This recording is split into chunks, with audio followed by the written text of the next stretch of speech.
Good evening, everyone. Thank you very much for inviting me to the Monaco Yacht Club. Thank you for Mr. D'Alessandri for making this possible. And also thank you for Yvan and Cécile Griboval for having made the connection with the Monaco Yacht Club of Monaco. My name is Guillaume Pitron. I am a French journalist. I am a documentary maker. I've been reporting on the field for 15 years, especially tracking and tracing commodities.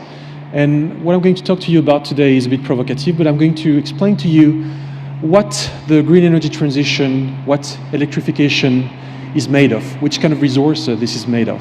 And I think this is important to have in mind the stakes around whether it is ecological, economic, and geopolitical stakes around turning green, and which new challenges we have to care about. I have a presentation for you. The reason why I'm here is because I've written a book which is published in UK and the United States, The Rare Metals War. This is what I'm going to talk about.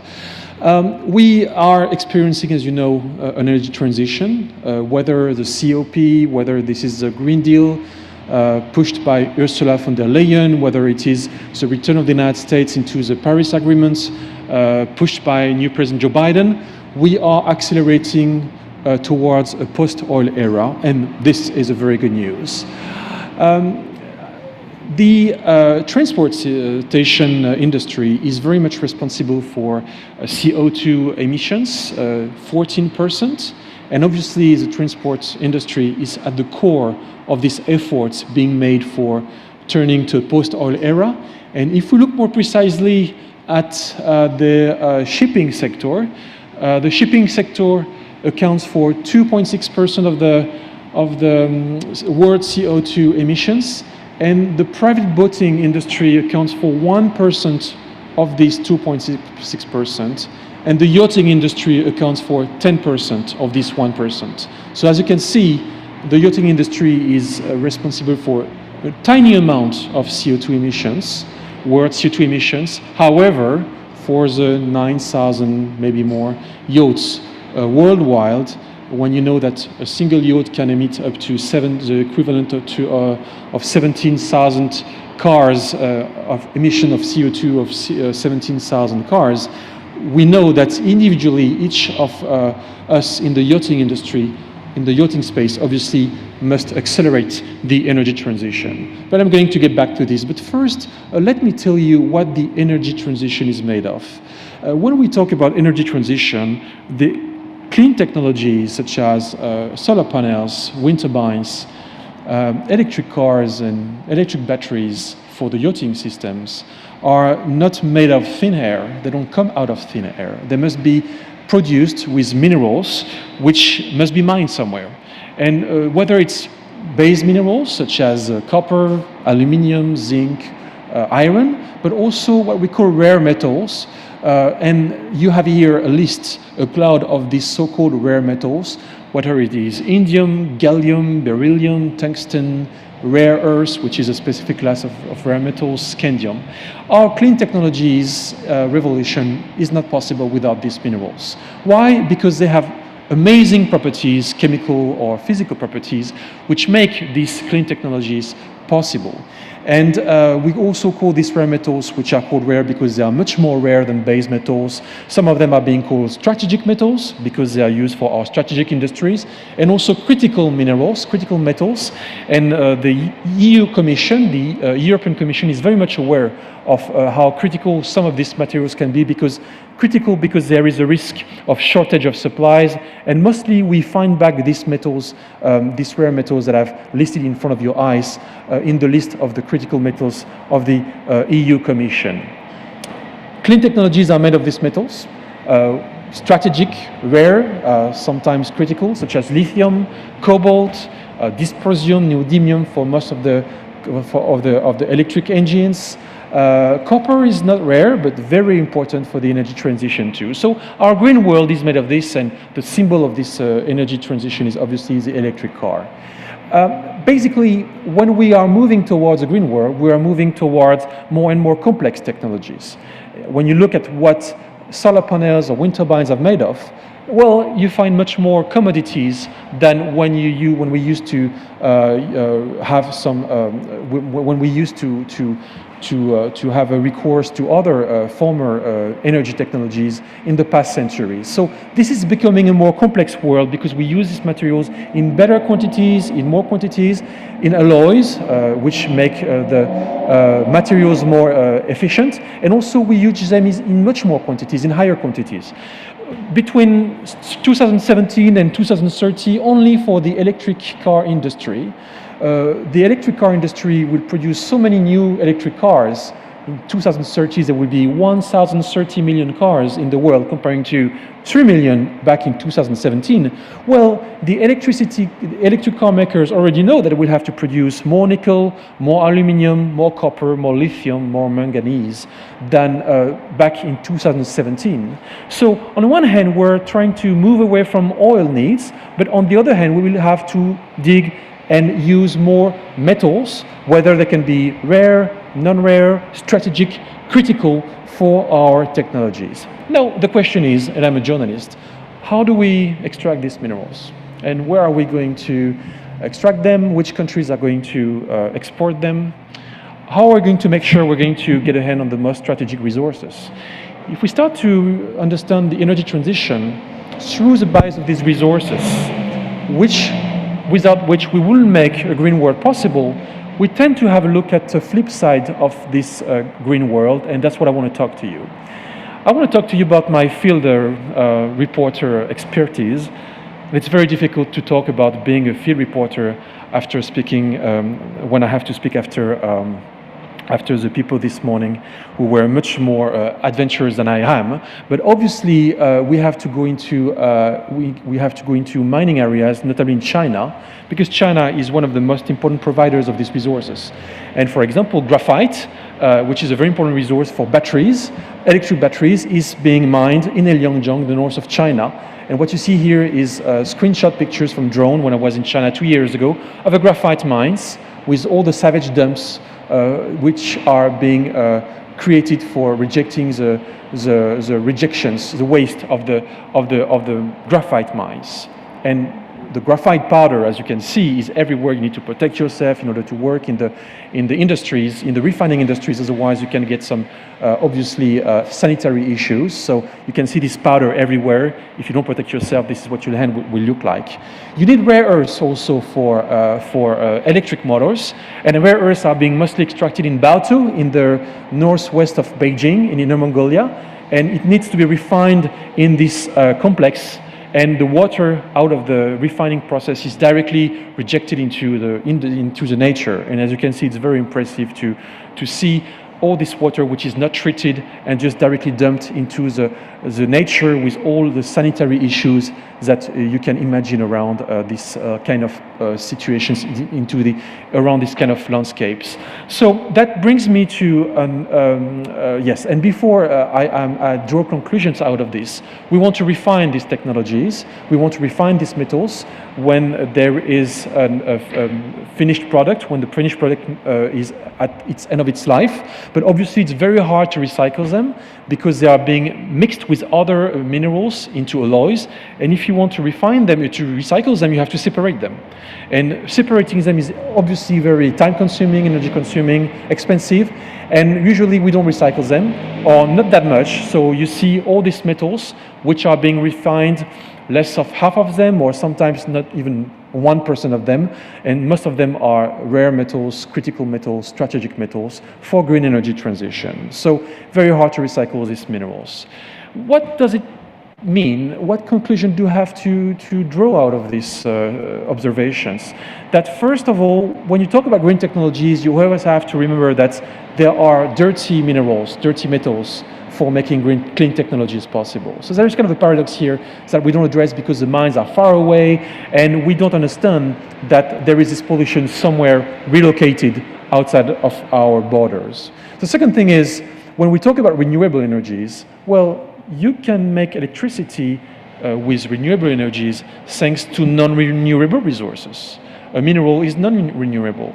Silicium metal, which is a critical metal for solar panel, lithium, rare earths are non-renewable minerals, even if you will use them for renewable energy. So that's kind of a paradox. And the last one is that when you want to use the resources of a more sustainable world, well, it's harder to recycle them. It's harder to make circular economy with them.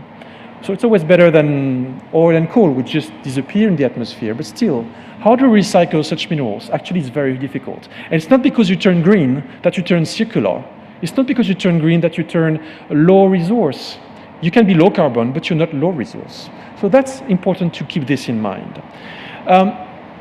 It's also important to keep in mind that actually these resources are being mined in specific areas of the world. And the EU Commission, every 3 years, draws a list of the countries which supply these rare, strategic, critical resources for the rest of the world. And as you can see, China produces most of them. Not only, you can see DRC, for example, for cobalt, South Africa for platinoids, Brazil, the United States, but mostly China. China is today supplying 40% of rare metals in the world, on average, and it can export up to, it can produce up to 80–90% of specific metals for our needs. And you know what happens when we are so much dependent upon Chinese supplies? Chinese doesn't want just to sell the mineral and for us to transform it into an added value product. China wants to actually sell the mineral, but also sell the metal, sell the semi-finished products, and sell the products. And China wants to actually not only sell a rare earth metal, but wants to sell a clean car with the rare metal inside. So China wants to go down the value chain, and that's what China has been doing for the last 20 years, moving down the value chain, exporting less of these commodities, exporting more of the finished product, so that the green jobs go to China. And we must keep in mind that in addition to these ecological challenges, there is also an economic challenge of relying upon Chinese supplies in the geopolitical world that you know today. Obviously, Deng Xiaoping has been very strong, very clever, very visionary in pushing such a strategy back to the 90s, coming to the situation what we see today. And if you look at the Chinese production of lithium-ion manufacturing batteries in the world, well, China produces up to 60% of the batteries in the world for electric cars. So that means that half or up to half of the value of an electric car is already produced in China. And this is how the Chinese strategy of moving down the value chain has powerful and successful has been over the years. And this is what we have to think about and to keep in mind. The United States, but also European Union wants to react to that. We want to actually be able to produce our own batteries to counter this Chinese dominance. So this is what we call the European Battery Alliance, which has been launched in 2017. The idea is to relocate some of the mining process, to relocate the gigafactory in order to be able to produce these own commodities, our own industries, our own technologies for our needs, in order to fight the Chinese domination on these technologies. And actually, if you look at the map of lithium deposits and lithium would-be mines in Europe, we can see that there are lots of lithium, which is necessary for battery storage, on the European continent. And today the Europeans are waking up, realizing that they have to produce their own technologies, but they cannot produce them on their own if they cannot produce the minerals on their own. And we have to understand that if we want to drive cleaner, we will have to dig deeper. And we'll have to dig more and more lithium, import this lithium from lithium-producing countries, such as Bolivia or Australia, but also produce maybe these resources for ourselves. And this map tells us that we are accelerating towards developing a new mining space in Europe for turning green. We will consume more and more of these metals, as I said. If we look at our needs towards 2035 for new technologies, well, our needs will explode, whether it is copper, cobalt, lithium, tantalum, indium, germanium, palladium, whatever. You'll see that we have to get more and more of these resources, which somehow, and I can answer questions about that if you want later, questions whether we will have enough of these resources.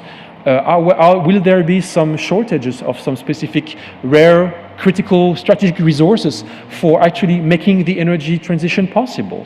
And I think that's a question to be addressed. There will be enough of these resources, especially in the sea. We can talk also about the sea deep mining, but obviously the question of shortage must somehow be addressed. We have to do this energy transition. Let me be clear about that. We have to do this energy transition. No way that I want to stick to oil and coal. But the question is, how do we make this energy transition? How do we succeed? And obviously, I think first we have to know the ecological truths of the technologies that we call green. And this is why we have to develop full cycle analysis, labels, education, to make the people, the consumers, well aware of all these mining stakes that are behind green technologies, even if the mines are thousands of kilometers away from our towns and our countries in the Western world. I think we have to improve alternative sourcing, turn to countries which are more respectful of environmental regulations, more respectful of these regulations, and more respectful of human rights. And alternative sourcing, ethical sourcing is key. I think we have to optimize the resources thanks to recycling, thanks to circular economy. How do we use less and less resources from the mining process to the recycling process? But it means that we have to collect the waste. It means that we have to repair, reuse, recycle better. So optimizing is a real issue. We have to invest in new materials and substitutes, and that's going to be key also to invest in these materials that can replace a very difficult, not easily accessible resource by another more abundant resource, and that's going to make the green technologies more and more respectful of the environment. And last, we also have to think about our consumption habits, and this is only the hardest question to question, to face. But obviously, this energy transition also requires that we deeply question the way we consume, and that we don't only change technologies, but we change the way we think and the way we act. Now, I just want also to tell you, what do we do in the yachting space?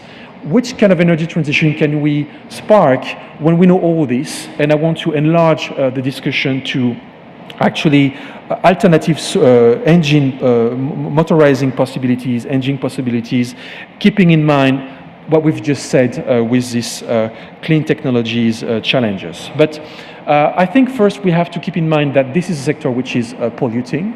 At a standstill, 233 feet long super yacht consumes 40 liters of diesel an hour. 1 ton of consumed diesel, it's 3.2 tons of emitted CO2.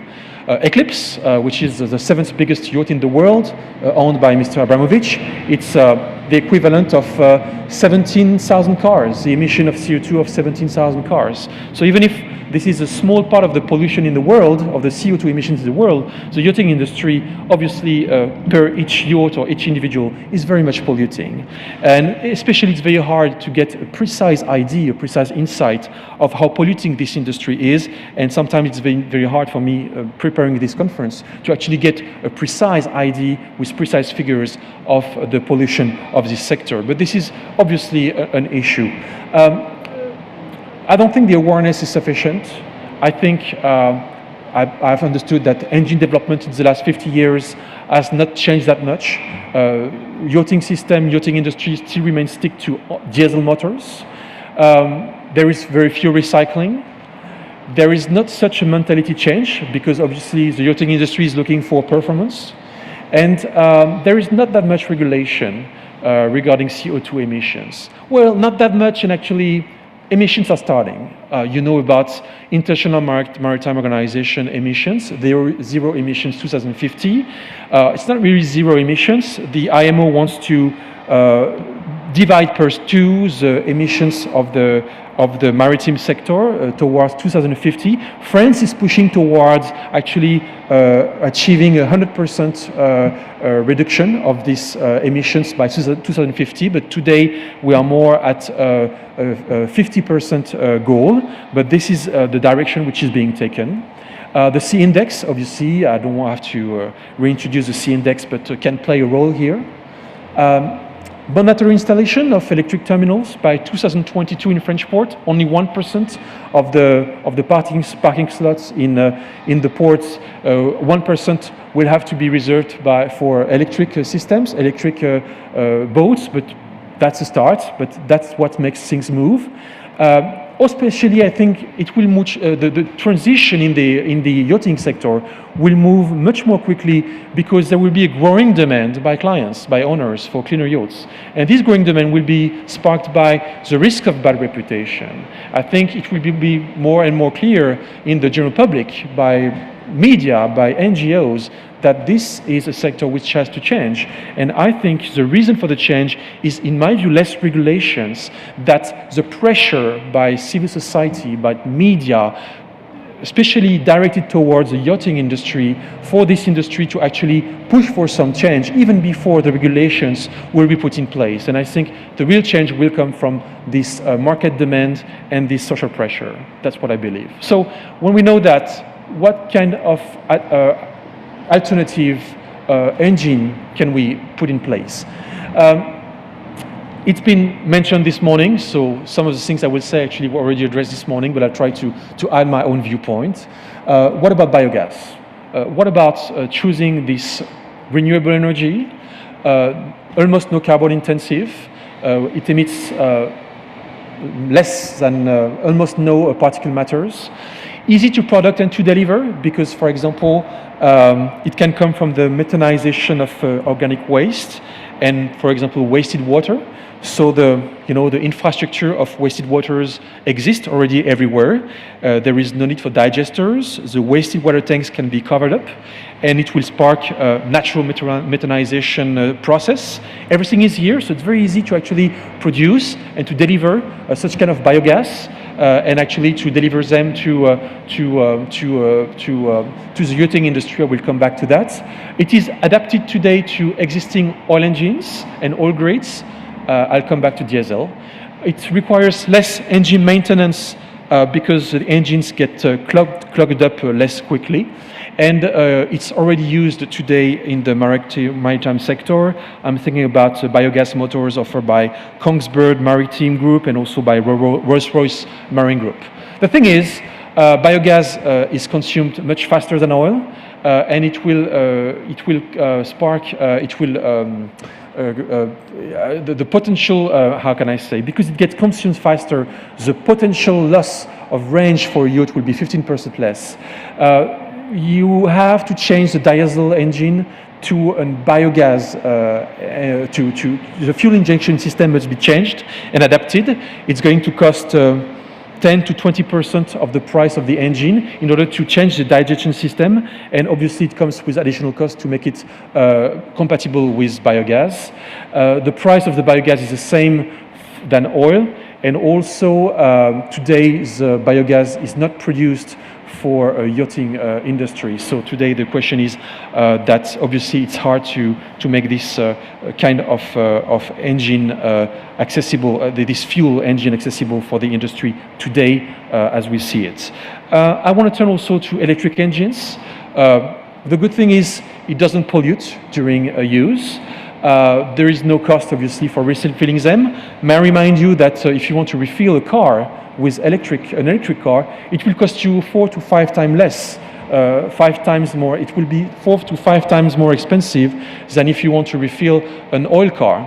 So you can expect that the price of refilling a pleasure boat or yacht will be actually 4 to 5 times less if it's an electric engine than if it is an oil system, diesel system, sorry. So obviously this cost issue is important. Today we can see and witness the multiplication of e-engines, electric engines initiative in the maritime sector, whether we talk about the freight, whether we talk about the ferries, whether we talk about the pleasure boating. Obviously, there are here lots of initiatives. Even Elon Musk wants to develop its own electric yacht for a Tesla company. So we see that this is certainly a sector where things are moving. The thing is, it's an expensive purchasing price at the beginning, even if you can expect to balance this price with the less cost of refilling the electric batteries. The loss range is very strong, 70%.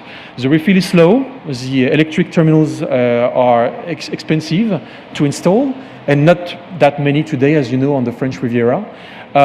We don't know that much about the full cycle analysis of these boats.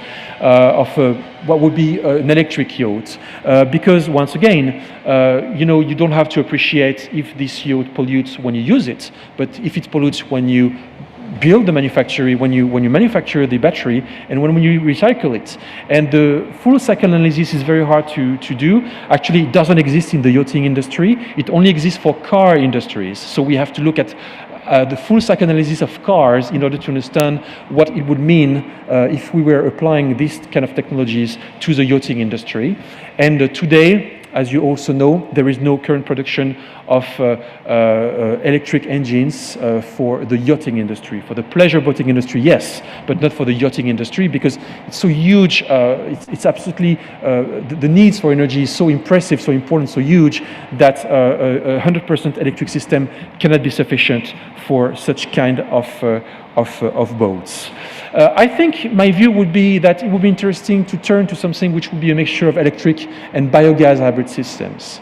Electric power is interesting for the reasons that we know, and basically we could use a yacht, probably the yachting industry could move towards having this hybrid situation where it doesn't emit CO2 in ports thanks to electric engines, and it will emit less CO2s, but it will use biogas, for example, in outside of the ports during navigation in navigation situations.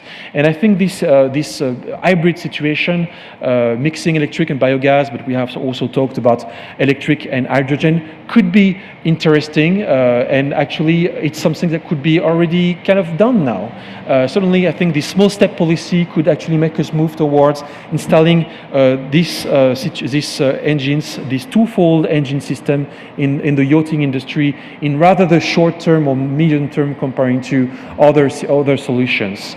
The problem is, and I'm on the minus side, you have two engines in a hybrid car and two engines in the yachting, in a yacht. So it will make suddenly the yacht heavier to actually support these two systems, and this is certainly a minus point, and this is something that we have to keep in mind for moving before we move towards these solutions. I will just end up with hydrogen.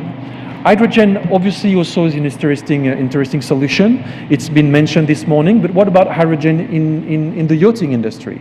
Hydrogen is widely available, as you know, on Earth. It doesn't produce any nitrogen oxide or sulfur oxide, and it's certainly an interesting option. As you know, Hinova in Monaco is a tender which is using this hydrogen solution, but it's still a tender, so it's a very small device, very small boat comparing to the yachting industry. The minus of hydrogen is that the water must be demineralized. It needs to be pure. Will we actually use just water for our daily use for the yachting industry, or will we get water from the sea? We will have to desalinize it before we can do the electrolysis, so that's going to be a very complex process. The consumption of energy for electrolysis also is very important, and what kind of energy is being used for making the electrolysis?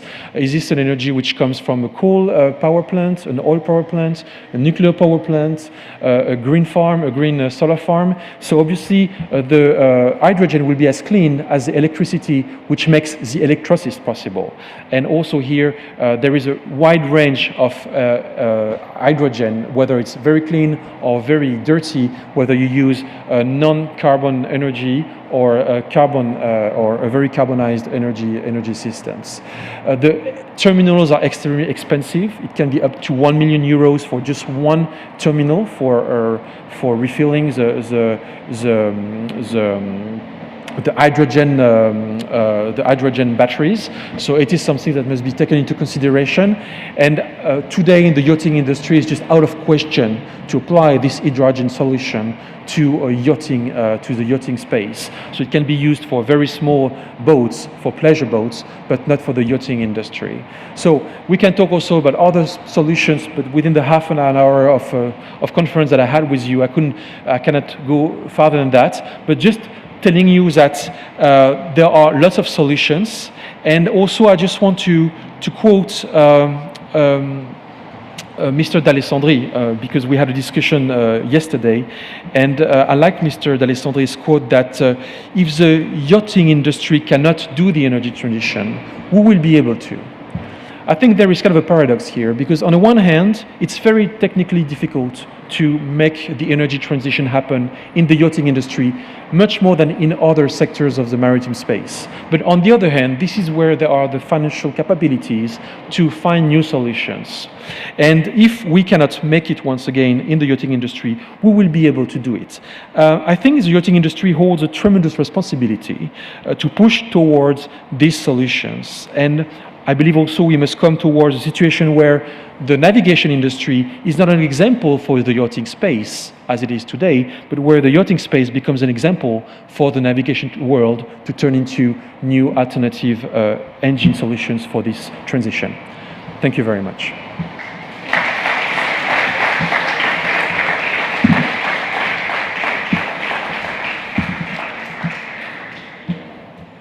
If you have any questions that you want to ask, I'm happy to answer. Carlo Torre from MIT Group. Sorry, it's all interesting about new technologies, but what I really don't understand is, especially for long range, why the best engine we can have is actually never considered in any paper, any magazine, any proposal that we hear. I mean, best engine is just there, just in front of us, those three strange poles that are protruding from Maltese Falcon. And that is really marginal in any consideration about developments of big yachts. So while waiting for super technology, why we don't have a legislation that pushes towards sailing yachts? That pushes towards? Sorry, I didn't get the last. Sailing yachts. Semi-yachts. Sailing yachts. Sure. How can I answer this question? It's difficult to answer this question. I have no answer to that. I don't know, because if you don't have the answer to that, I'm not sure I can get the answer to that. I'm sorry, I'm a bit blocked with your question. I think the question is, how do we follow new regulations which are coming, and obviously we'll have to move toward these alternative techniques. Yeah, but it's mainly from people that is having speeches to symposiums like this and conferences that should come this proposal. It's obviously interesting to hear about new technologies that probably in 5, 10, 15 years we will have available, but I've never ever heard about saying something about what we can do now, simply pushing about sales. And it's people like you that could influence all these kind of conferences and have a change in that direction. Sure. What I try to explain is that because it's such a huge stakes and it's a huge change to be pushed forward, that if there has to be some small step policy being undertaken, that's what I was especially thinking about biogas, because biogas doesn't mean that you have to change the engine, you just have to adapt them.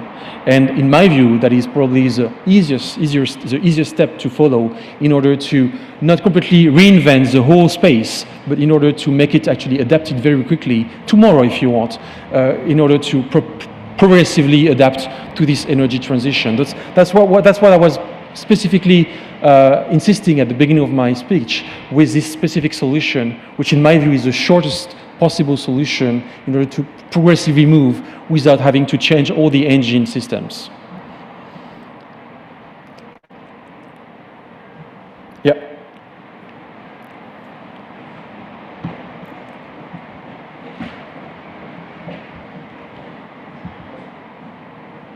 J'enlève le masque. Good evening.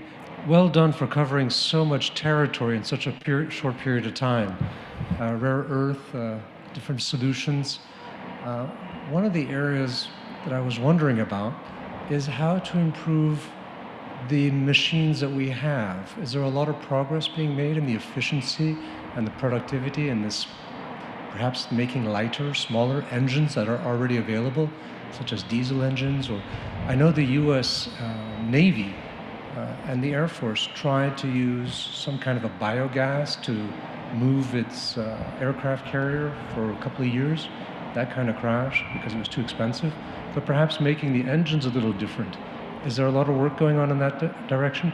And as for the previous guest who asked a question, there actually is quite a lot of research on winds, sails for shipping, for large touristic yachts and the like. So it's not totally empty. There you go. So if you could answer about the developments, and congratulations, I look forward to reading your book. Thank you. As you see, I'm more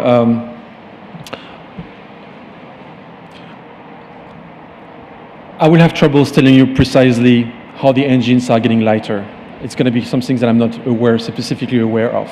Very much aware of these new solutions that I've talked about. Very much impressed by Kongsberg Maritime offering biodiesel and biogas/electric solutions. In terms of the weight of the full system, I'm sorry, I'm not able to answer specifically this question. Sorry about that.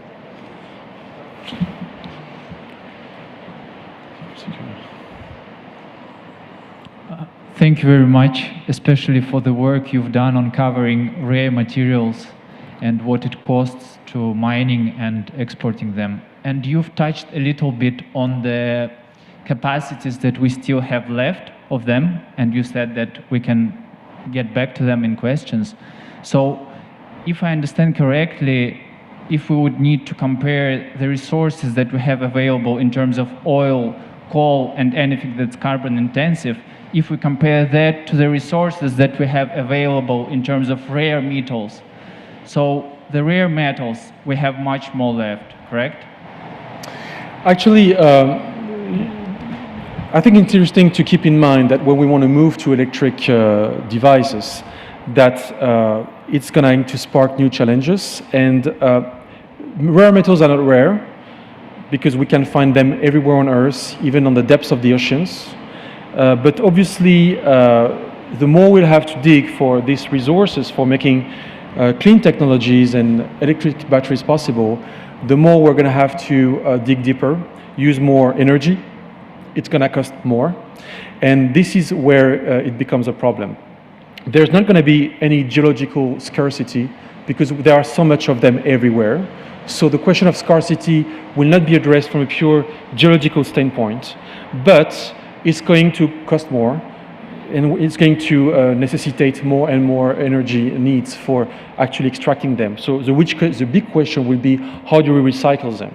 And one of the ways to actually, limitate the impact of these new electricity engines, including for yachting, will be to be able to recycle both the motors and both the batteries, whether they are made of lithium, graphite, rare earths, manganese, nickel, in order to actually make the full cycle analysis more acceptable.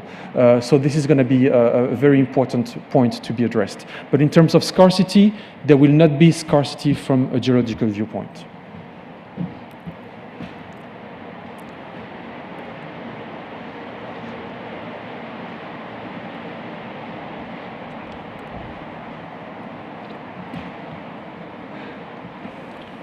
Hello. Thank you very much for your conference and all the areas you're covering. Just you talk about the full cycle of the yachting, the yacht, and we don't have much data about that. Yeah. But what do you know about the full cycle of a car? Yeah. Because you said it's more known. Yeah. And what do you know about the CO2 and about the pollution? Sure. So full cycle of a yacht doesn't exist. Especially for this new alternative engine, because obviously it's just very starting and nothing has been done. So we have to look at what the car industry does. What we know about the car industry is that an electric car will, in our Western world countries, produce much less CO2 than an oil car or a diesel car. And especially if the electricity at the charging terminal comes from either a hydroelectric plant, comes from nuclear industry, or comes from a wind farm. It will certainly be much better in terms of CO2 emissions, especially in the Western world. So that's obviously the reason why this revolution towards electricity must be done. Now you know that the yachting industry also gets very much developed in Asia, China, Malaysia, Filipinos, and this is where the electricity mix is much less good than what it is around the Mediterranean Sea. And certainly that the FCA, the full cycle analysis of a yacht, same for a car, in this area of the world, is much less good than what it is today, what it would be if the yacht were to sail here specifically in the Mediterranean Sea. So once again, to sum up, the electricity, the FCA of the cars tell us that it's good on the French Riviera due to the electricity input into the electricity grids. And so basically this is why we have to turn into that direction. First to the next question, Guillaume. I think you have a question. We have some people connected by Zoom. You can see your screen. There is a question for you. Sure. Thank you. I have maybe to tell the question because it only appears on my screen. Don't you think that in a matter of environmental impact coming from the yachting sector, the industry should focus more on the recovery and recycling of fiberglass used to building the vessels rather than the energy, the engine's fuel? I think it's not a matter of doing one thing versus the other. I think we have to do both at the same time, I guess. And also fiberglass, very interesting for lighting, for making these structures lighter. Let me just tell you how difficult it is to recycle a fiberglass. This is extremely complex. Fiberglass is also used for wind turbines, for the palms of the wind turbines. And it's made of complex minerals, complex materials. And recycling them is just almost impossible. And sometimes, for example, in Germany, the pails made of fiberglass of the wind turbines are just being left in the ground, and everyone forgets them because we don't know what to do with them, because there's no business model out of this, the refined product that we could take out of this fiberglass stuff. And some of the few people in the industry who are able today to recycle the fiberglass, mix them with, especially I've seen that in Germany, mix actually the fiberglass with plastic waste and transform this new material into concrete. And the concrete is being used for walls, or it could be the concrete pillar that is necessary for fixing the wind turbine, a new wind turbine, into the ground. So this is what we call recycling or upcycling. This is what we call downcycling. And downcycling is not good because you don't use a complex technology for making a new complex technology. You use this material for making a less complex technology, and you lose a lot of energy and a lot of know-how in the process of recycling them. So today, recycling fiberglass is very difficult because it's too expensive, too time-consuming compared to just making a new fiberglass stuff available. So the question will be, how do you make it financially rewarding? And the only way to make it financially rewarding is basically to have some taxation system that actually helps artificially to recreate a value, an interest for the second-hand fiberglass stuff to be reused again, compared to just going back to the manufacturer of first-hand fiberglass stuff. So my answer would be this one, would be we have to move in two directions. Recycling fiberglass is horribly complex, and it's only possible to recycle them if there is a business model, and this business model must be found only if, in my view, financial incentives coming from the state can help to make this recycling industry competitive comparing to the manufacturers.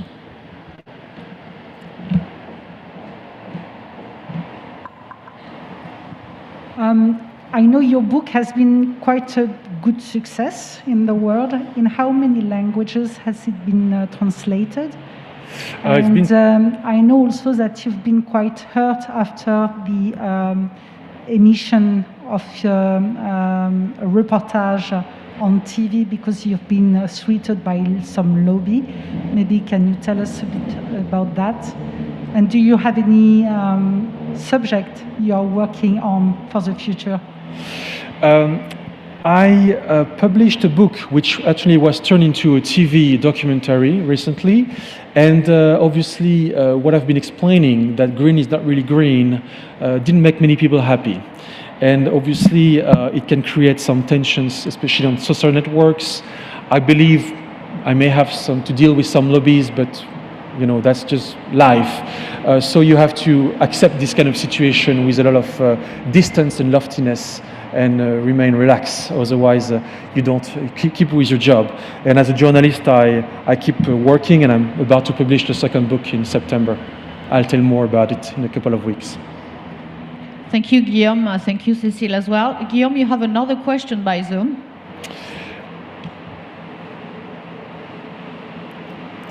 To your knowledge, are there any known or unknown projects that address the issue of biogas? I'm not sure I understand the question, Adriano, by the way, because I've mentioned a couple of examples such as Kongsberg Maritime, or also Rolls-Royce Marine, which are actually trying to offer solutions, a mix of electric and biogas solutions. That's, I think, an interesting way of looking at things. Biogas can come from a variety of resources. So I stick to my points that actually Kongsberg and Rolls-Royce can address these issues with biogas. That's all I can say, Adriano, to your question.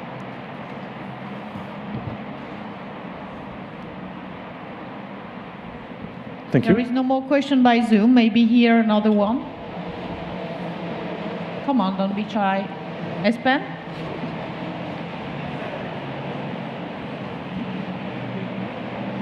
Pierre? Yeah. Thank you.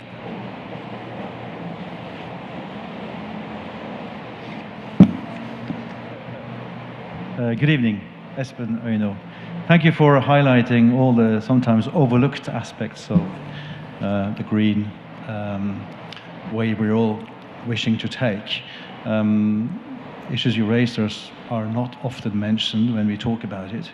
I just wanted to add on what Carlo Torres said about sales. Yeah. In the commercial shipping, there are a number of initiatives, including one project which will be sailing, I believe, in 2024, which is sail-powered, carrying cars. And as often the commercial shipping industry is ahead of us. In yachting, we're often lagging behind. We wouldn't like to admit that, but it's often the case. But on another aspect of the sail is that we've done ourselves an analysis of how the motor yachts to use, and we had an interesting video conference the other day with the Water Revolution people, and we seem to have coming to the same numbers, that the time the motor yachts are actually at sea cruising, you know, it's probably 10 to 15% of the time when the owners are on board. And so the majority of the energy consumption is not actually for propulsion, it's more about what we call the hotel loads, i.e. the air conditioning, the lights, the cranes, the galleys, the laundries, and so on. And therefore often stationary, often in port. So it refers back to where do you get your energy from in port? Do you run your generators, or do you have actually shore connections with clean electricity, so to say, i.e. coming from clean sources? So, I mean, we'd all love to see more sales, but we have to also look at the reality of things, that so many boats are spending so much time actually stationary, whether in port or at anchor, and the wind is not so available perhaps. Thanks for this feedback. And thank you so much for highlighting all your points. It was a very nice presentation. Thank you. Thank you very much. Thank you, Espen. So, Guillaume, we have another question. This one not in Zoom, but on YouTube, and still on the screen. Well, that's a large question. What about nuclear energy? Personally, I'm very much supporting nuclear energy, personally. It's almost decarbonized way of producing electricity. And if we want to turn electric, it only makes sense if we can fill an electric battery with clean energy, and I don't like the word clean, as you understand, but with zero carbon energy. Today, if in China you fill your electric battery with electricity coming from a coal power plant or an oil power plant, you end up at the end of the life cycle of this battery with a battery which could have the same CO2 impact than a diesel engine. So that makes no sense to actually turn to electricity if this revolution in electricity storage doesn't come along with more either wind turbines, decarbonized electricity, even if it uses rare metals, solar industry, solar electricity, and nuclear energy. So nuclear energy is very much, I think, an important energy in our electricity mix in order to comply with the Paris agreements. May I just remind you that what we call the GIEC in France, intergovernmental body for the study of climate, is very much saying in all of its scenario that energy electricity must be used and must be developed from 50% to 500% within the next decades in order to comply with the Paris Agreement. So I'm very much supporting this kind of electricity. Also for our sovereignty, we need to be sovereign in terms of electricity and energy production. We don't want to depend upon Russian gas or Saudi Arabian oil. We want to have our own electricity production, our own energy production, and I think it's very much important to rely on what we have in France. So for this reason, for sovereignty also, I very much support this specific kind of electricity production.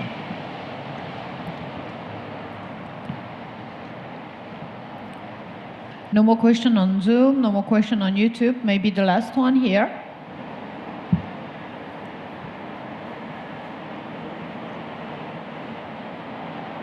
Thank you so much, Guillaume. Thanks very much. I was really interested. Thank you so much.